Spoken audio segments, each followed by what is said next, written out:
If you're looking for the best coverage for indie wrestling, listen to Aaron and Tom right here at the Hot Tag Hooligans Wrestling Podcast Show.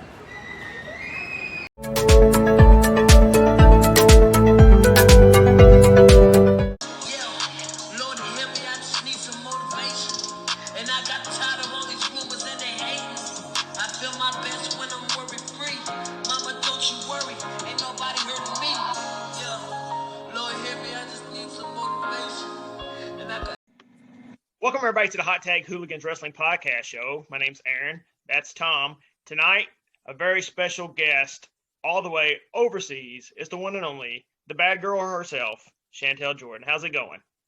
I'm doing okay, thank you. How are you? We're cold.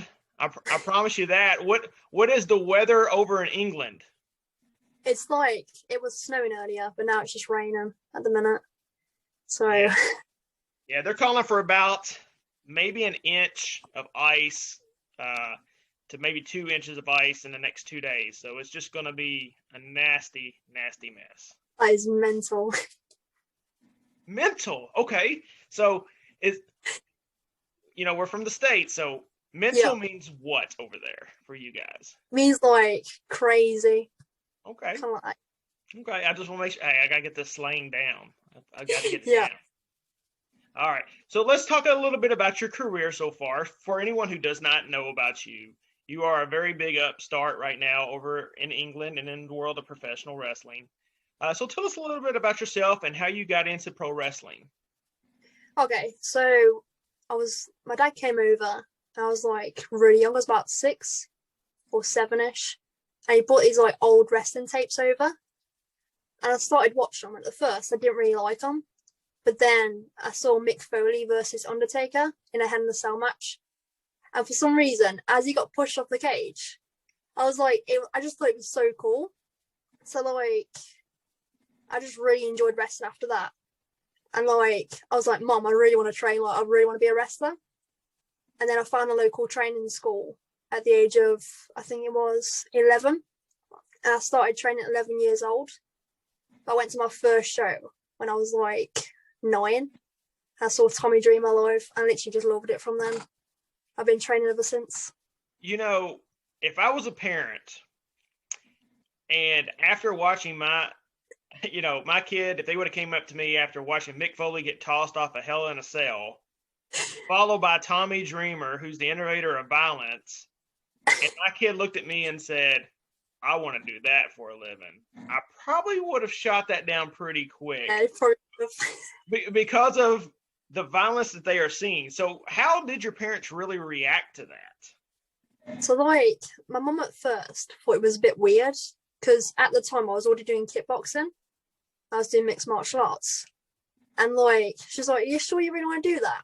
But then like, she was proper supportive, took me to a wrestling show then. And was like, if you want to do it, then like we'll find you a training school. And then she just did. I've trained in the same place now since. But they reacted really well to it. So you talked about your mixed martial arts background a little bit, and how did that help you, or was it even a help to you when you started training for wrestling? So when I was doing that, I like did it for 9.5 years. And then I also went to MMA as well. And I feel like it's kind of helped me with confidence. And like this gave me something to like use in like my matches as well. So that's why like most of my matches, I'll do a lot of kicks because it's something that like I can incorporate into the wrestling. I think it's helped me like massively, to be honest. It's influenced a lot in my wrestling career. Now, is MMA something that you would also like to dabble in before, you get too old, into your career as a professional wrestler, or are you just strictly professional wrestling now? Like, it's always been in my mind where like I wanted to do both. So I wanted to do MMA and wrestling at the same time. But then I stopped training like MMA for a little bit. But I'm going back like this year when like obviously the pandemic's over. But I'd like to like, if I could, balance it out, but wrestling like take over most of my life. You mentioned that MMA helped you with your confidence as far as wrestling goes, but what was one issue that you had in transitioning from being an MMA background to a professional wrestler? What is something that you really struggled with as far as learning the craft of professional wrestling? I think it was just like I'm trying to like figure out. It was just like completely different, to be honest. Like it's a completely different environment. Everyone was like mainly older as well. I was so used to just being around like people my own age, and then to like transition to wrestling, it's all like older people, and there was all men as well at the time. So it was like really scary. That was like the most like obviously hard bit for me. Now, with most of the people that you were training with and working with being older, did you find it hard to fit in, or were most of them pretty accepting and willing to help? Like I found it really easy to fit in, to be fair, because like all of the people were just so nice, and it felt like really nice to kind of be accepted. Because at the time, like in primary school, I was getting like bullied throughout the whole of like my years there. So like kind of to step into a different environment and everyone accept you was just really nice, and like I just loved it after that. Now, you say you started at around 11 years old. Yeah. I would assume, I could be totally wrong, that they would not allow you to take certain types of bumps at that young of an age. So what were you able to actually do at 11 when you were starting to break into the business, or was it just full speed ahead?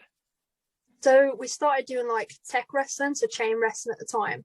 And then he'd like the trainer would section like me and my brother off to do like bumps on a crash mat. So it's like safer.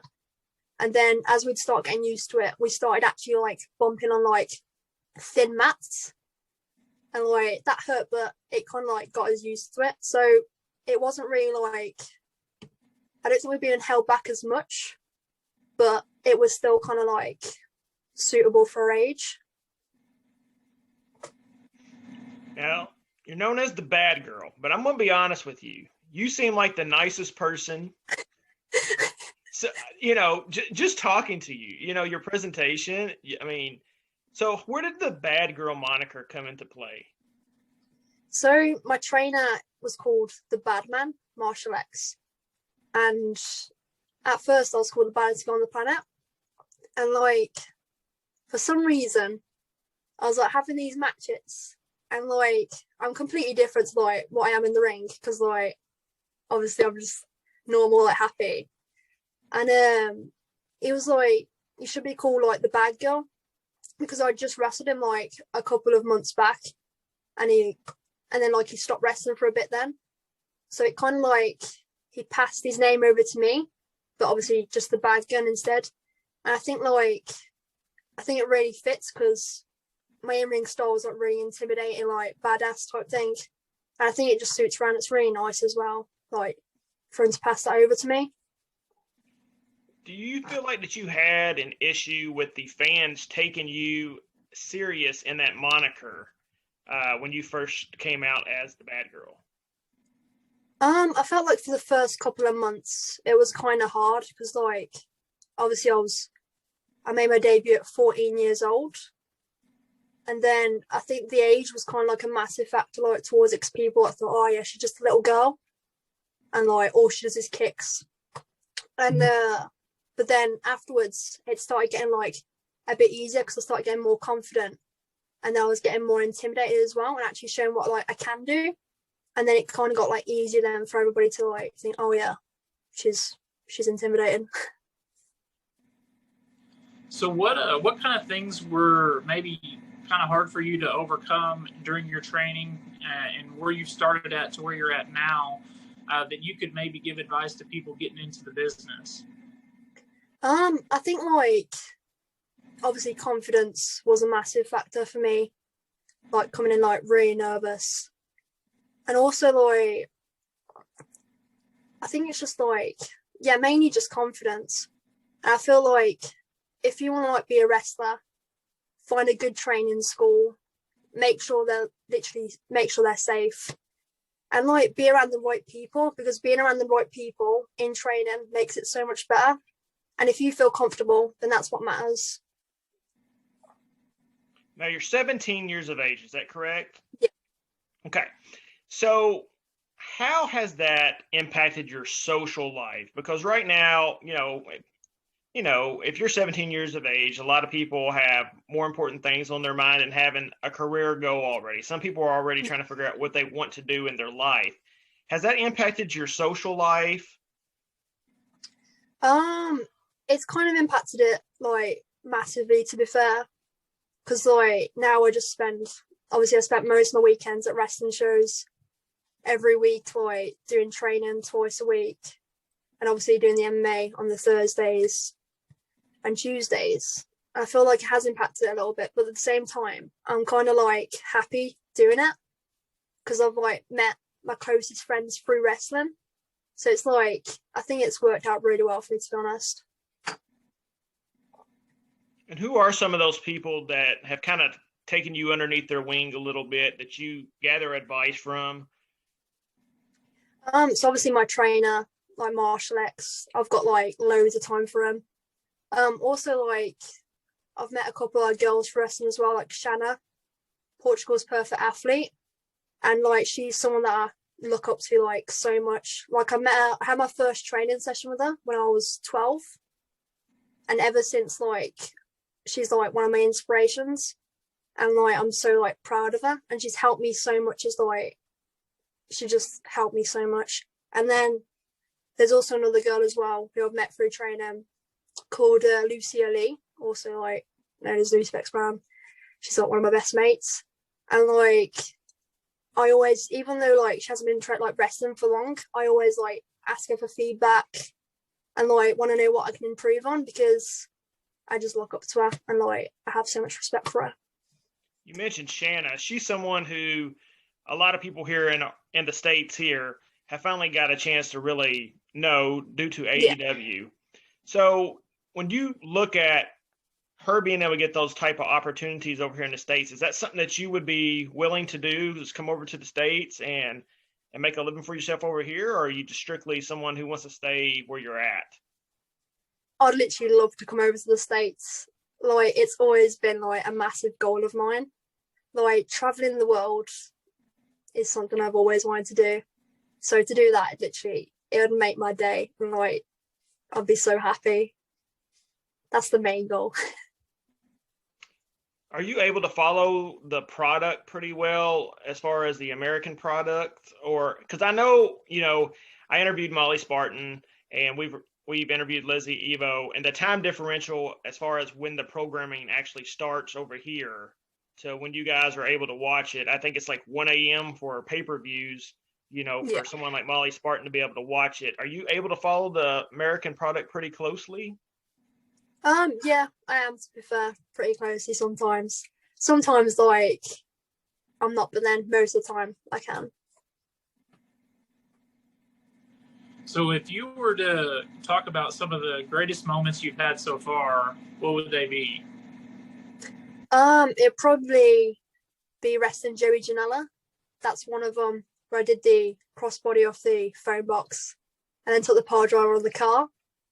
And then probably as well wrestling Shanna, like for the first time in like the Kamikaze Pro tournament, and then just the hug at the end like means so much to me. They're probably like my greatest moments. I actually just watched a Janela match about an hour ago on YouTube. So yeah, good match. Thank you. Yeah. So the women over here in the States didn't really start getting a chance to really shine, except for like the last 5 years. How is it right now over in England as far as the women's product and your guys' ability to be able to shine? I feel like now the UK women's scene has got so much better. Like, there's loads more female talent coming in, which is really good, because like it's nice to have so many women wrestlers now in the UK that are really good. Like, I don't think I can name like that many wrestlers that aren't very good in the UK. Like, it's very good at the minute. Like, the women's brand is really good. It's doing really well.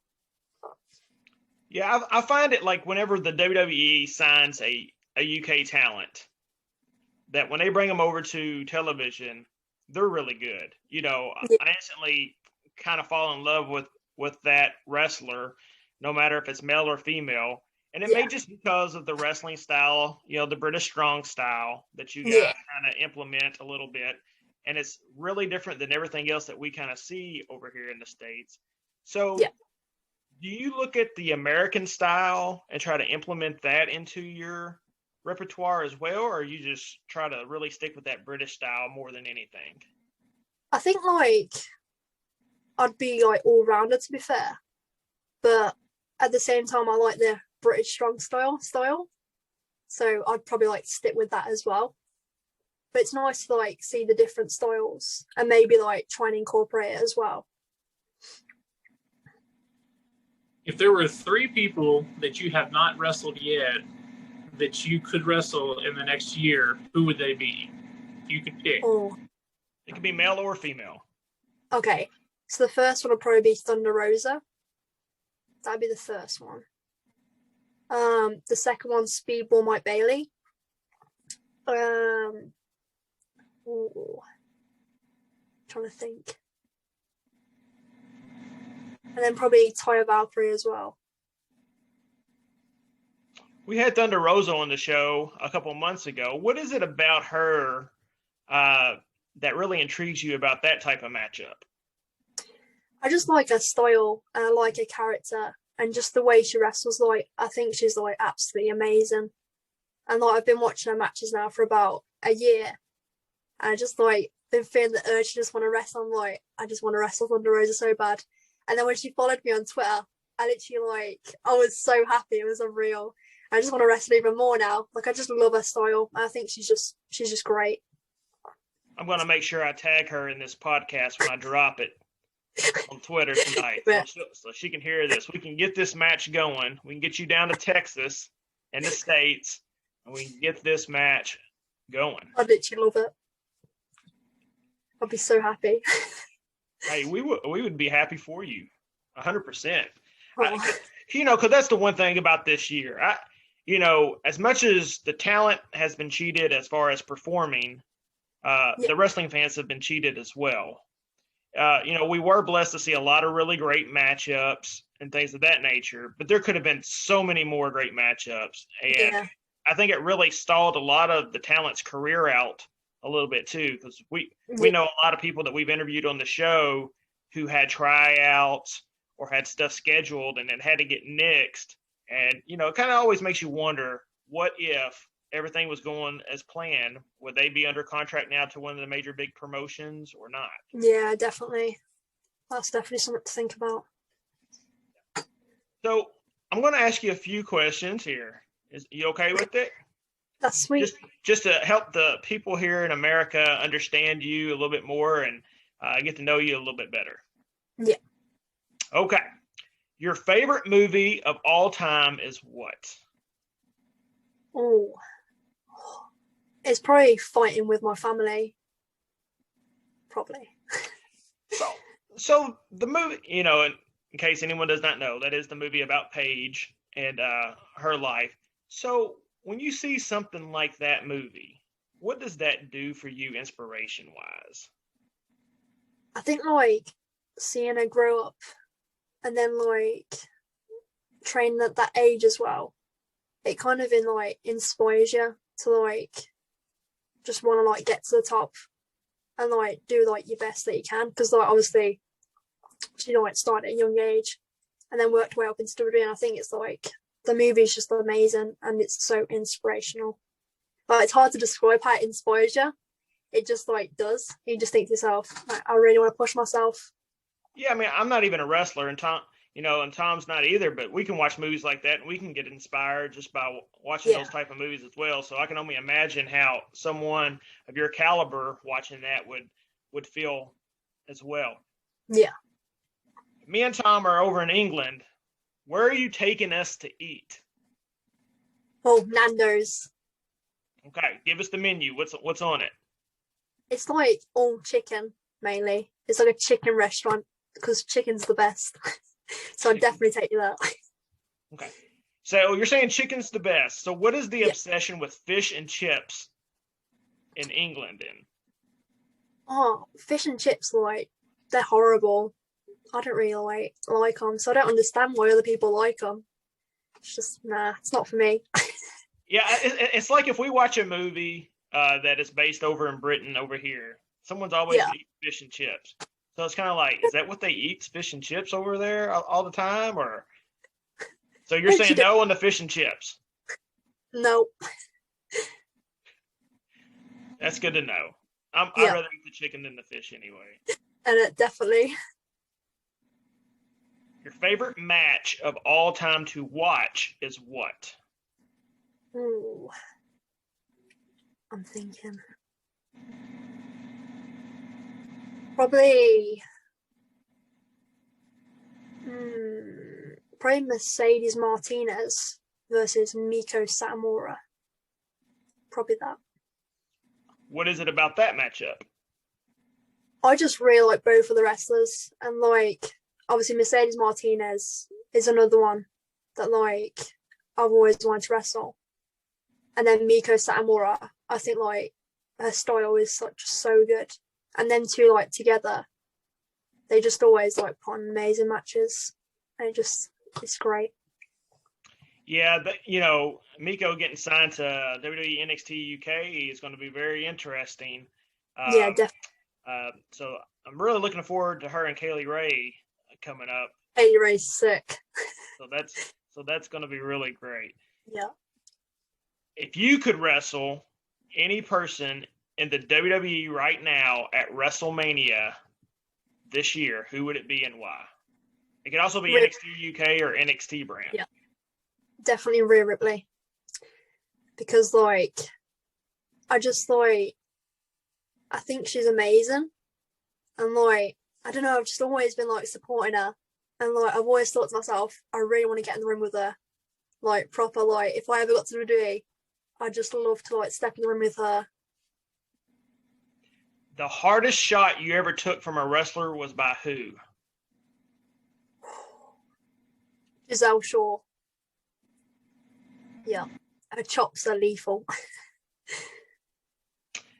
There are certain wrestlers, when I watch them chop somebody, I feel it sitting in my chair at the house. Yeah. It's like the worst pain. Literally. I'm going to take your word for it. I'm not paying money to get chopped. It's honestly horrible. Like, it just stings really bad. You're like, don't do it again. Please, no. Before your career is over, what would you like to have accomplished? I think like travel like the whole of the world, and like if I ever was to get in Japan, then like I'd be happy with that. Tell us where everyone can find you on social media, and if you've got any merchandise, this is your chance to plug it as well. Yeah. Okay, so you can find me on Instagram at Chantal Jordan _, also Twitter at Chantal Jordan _. I also have a Facebook page which is called Chantal Jordan /professional wrestler, and then I also have merch on my big cartel. So that's in my bio on Instagram, so you can find that link there. Awesome. Hey, I love it when the wrestlers, their handles are real simple for everyone to understand. I love it. Love it. Well, thank you so much. I know it's later in the evening for you over there, but we greatly appreciate it for you jumping on, and hopefully we can catch back up with you by the end of the year. Hopefully. Thank you so much for having me. Yeah, absolutely. Really For everyone out there, make sure you go and follow Chantal on all her social media as well, and check out some of her matches. They are up on YouTube in case you guys need a reference to go back and watch some of those matches as well. For myself and Tom, we thank you guys. It's been a crazy week for us. We got our own merchandise now up on Pro Wrestling Tees, so make sure you guys check that out. Yesterday, we had a pretty good day as far as sales go. So thank you guys for all the support you guys have been giving us as well. Also, I don't have it around me, but my first book copy came in the other day, so that'll be hitting Barnes & Nobles here I was hoping maybe by the time this airs, it'd be ready to go. So make sure you guys check that out as well. Make sure you subscribe on YouTube, follow us on all of our social media platforms. Most importantly, make sure you guys are staying safe and we will see you guys next time. Thank you.